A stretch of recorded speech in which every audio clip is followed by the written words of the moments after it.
Всім привіт! Сьогодні я хочу поділитися з вами рецептом ідеальних сирників. Потрібні ось такі інгредієнти.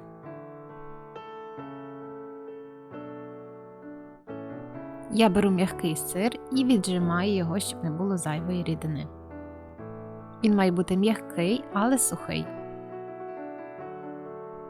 До 400 г віджатого сиру додаю 1 столову ложку цукру, пакетик ванільного цукру, 1 яйце і розтираю виделкою. І всипаю 2 столові ложки манної крупи. Або 2,5, все залежить від сиру. Зараз я додала 2 столові ложки. І тепер замішую руками. І залишаю сирну масу приблизно на 10 хвилин, а за той час готую каву чи чай. Формую ось таку ковбаску. Дошку присипала борошном. І нарізаю. У мене з цієї порції вийшло 8 великих сирників.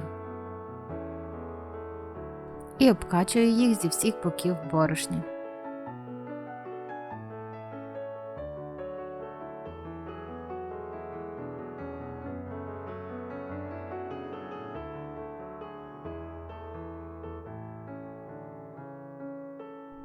І ось так з допомогою склянки вирівнюю боки сирників.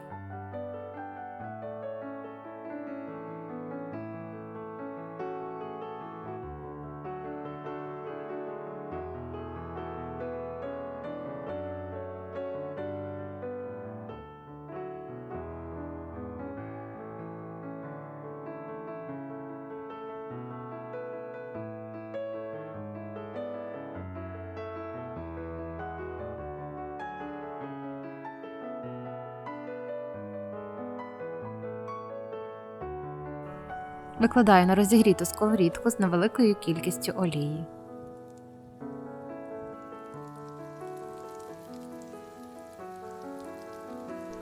Такі сирники добре тримають форму і їх легко перевертати. Підсмажую їх на невеликому вогні.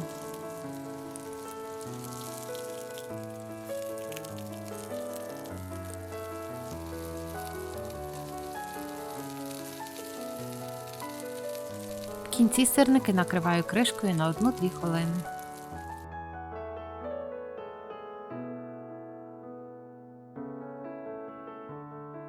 Сирники готові, вони гарно тримають форму, м'які і дуже смачні. Посипаю цукровою пудрою і смакую сметаною чи варенням.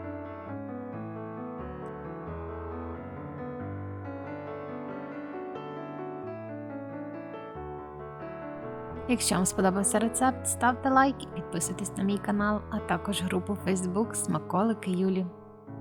До зустрічі!